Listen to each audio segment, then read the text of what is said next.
Let's go to page 1 in here. This is an actual deal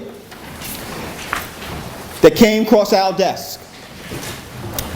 Look at the numbers. The actual properties sell for in the area between 140 and 155.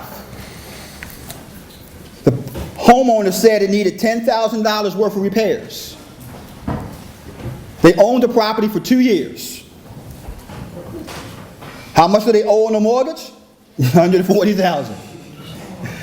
The actual mortgage payment is $817. How much do you need to sell? $140,000. Is that a deal? Most investors will look at that, especially the wholesaler. They'll do the Mayo formula. Well, they want 65% of $140,000. Well, he wants $140,000. That's not a deal. The rehabber look at that deal. Well, $40,000. It was worth $50,000. That's not a deal.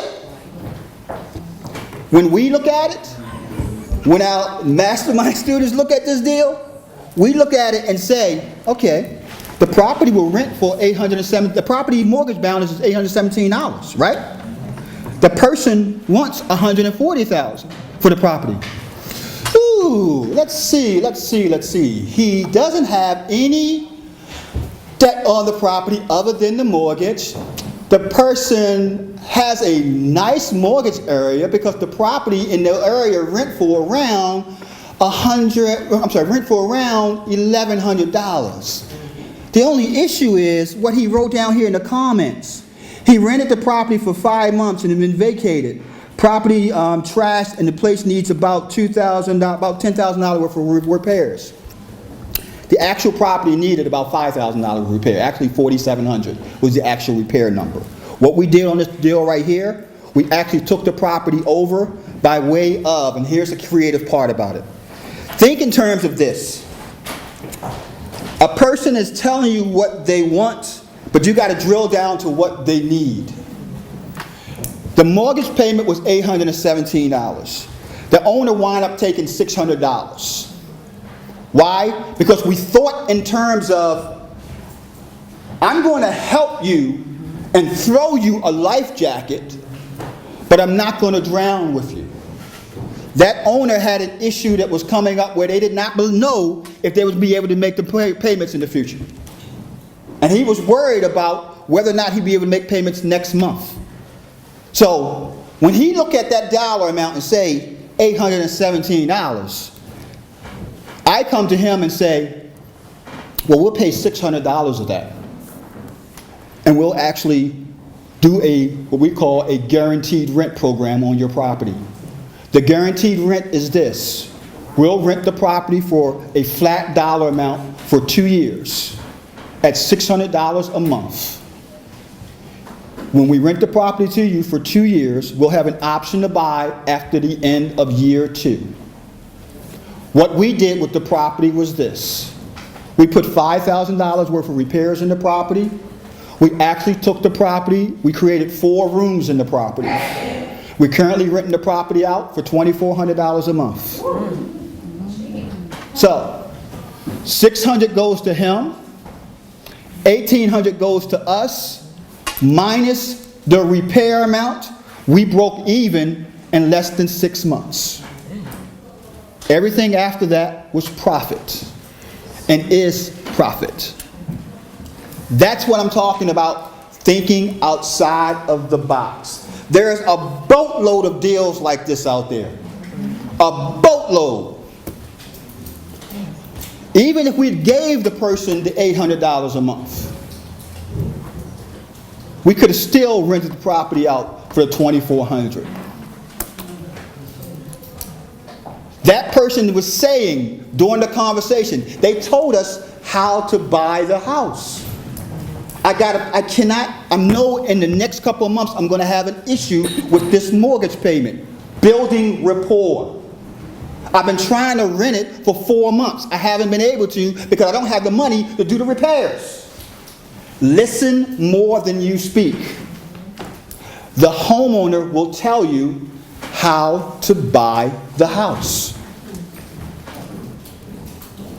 Making something out of nothing.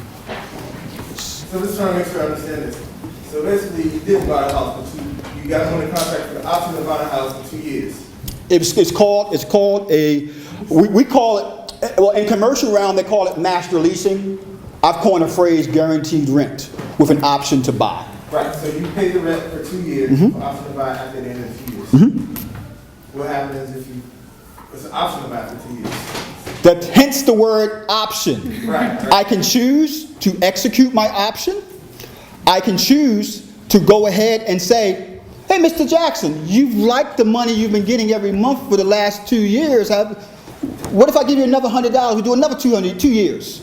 Would that work for you? The key to this business is not to think in the box with the word buy real estate. The most money you will make in this business won't be from buying real estate, it will be from controlling real estate. That's the key. When you control, litigation is almost wiped away because you're not the legal owner. Charles, now, do you have the deed under that scenario? No, that's a lease with an option to buy. We do the deed when we're doing a subject to. Do you cloud the title at all? I don't cloud the title at all. When I'm doing, because you could, in that situation, you could do what's called a mortgage to secure option, or you could do a memorandum of option. On these deals, in these areas, these low-income areas we're doing, we're not clouding the title. Okay. Nope. But you could, absolutely. So Charles, Yes. the mortgage is being paid still by the person, they're just, Nah, this is the best part. We get the information of the mortgage company and stuff, and we send in the check to the mortgage company. From the rents that 20. Exactly. Now, here's the best part about this deal. We didn't have to start making the mortgage payment till 3 months after the fact, because we negotiated that in the deal. What's another 3 months when the property's been vacant for 5?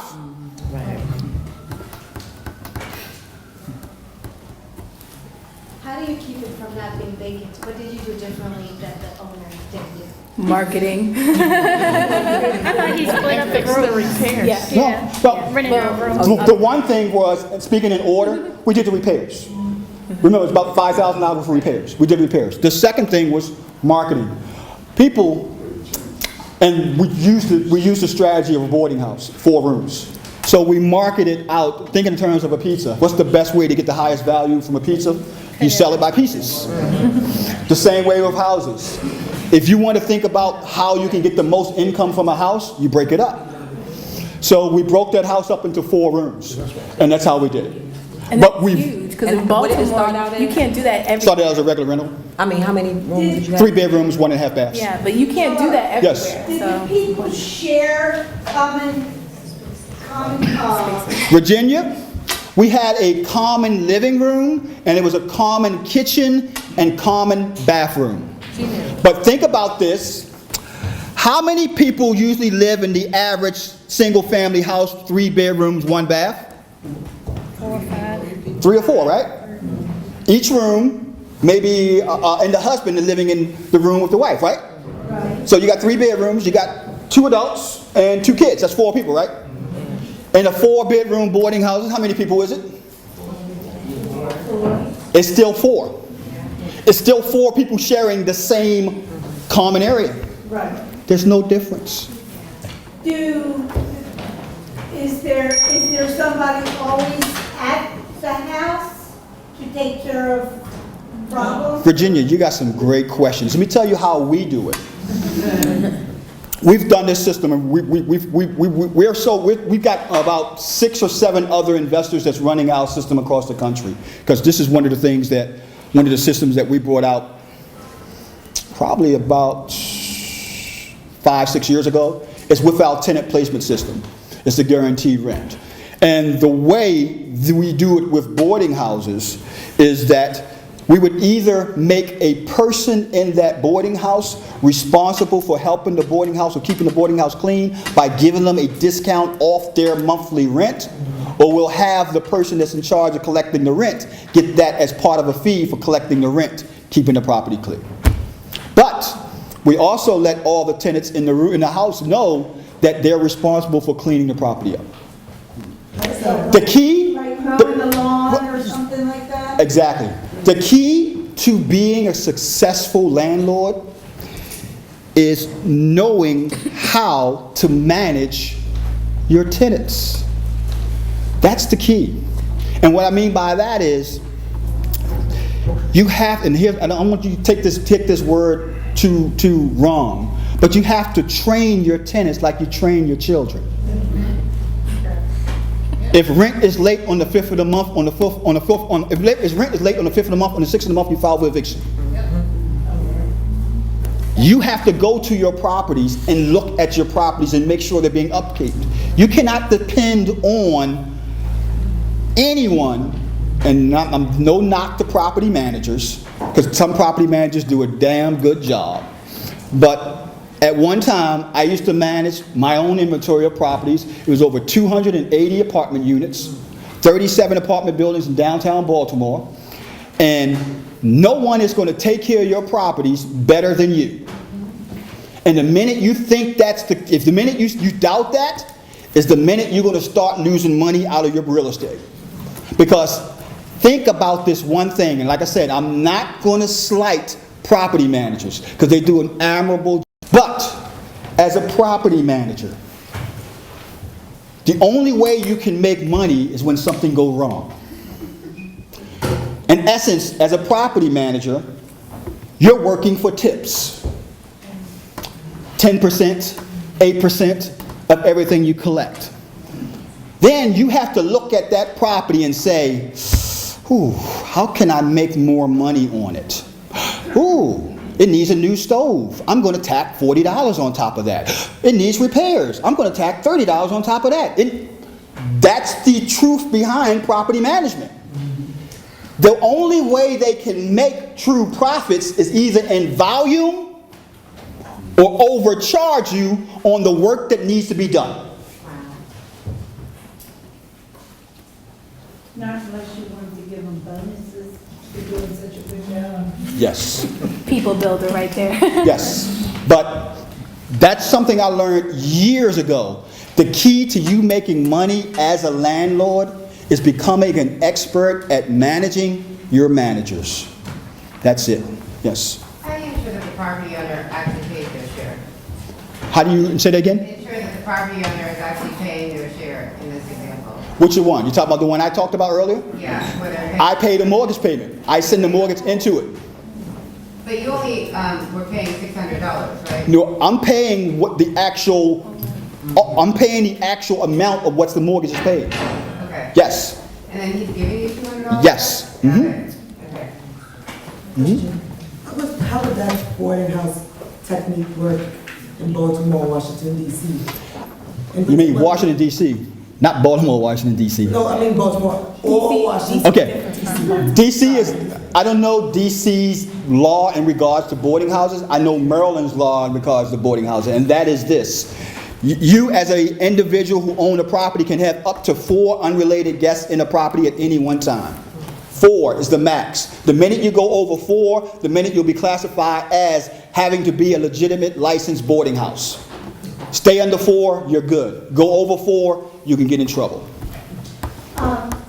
What happens if somebody, a girl or a guy, if you're renting a room to a girl and she decides she wants to bring her boyfriend in for the night? It's on the lease. It's on the lease. The room is only being maintained by one individual at any one time. No guest is allowed. But how do you know if that's happening? You know? Once again, you check your property. No overnight guests? None. Okay. None. It's in the lease. If you are a manager of a property, if you are a landlord, and I'm going to say this again, if you treat your property like it's a Starbucks coffee and you only go by there every other day, every other month, every 2 months, you should not be in this business. Because if that's your asset and that's the reason for you making money, you need to take care of it. not have somebody else take care of it for you. You also want to have that tenant who you know is going to tell. Right. So make somebody,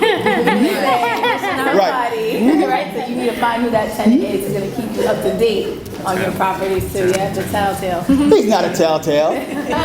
He's a snitch. Your money saver. Your money saver. Snitches get stitches. What'd you say? Are they allowed to cook in the kitchen? Oh, absolutely. They can, remember, think in terms of a family. Everything a family can do with the exception of the rules that I lay out, which is one person, no guests, so on. So they can use the living room. They can use the kitchen. It's just to clean up after themselves. Because it's like you missing money too, even set aside them rules, they got this other person in there, I could be charging their head, so yeah. So that's just one way. That's just one deal.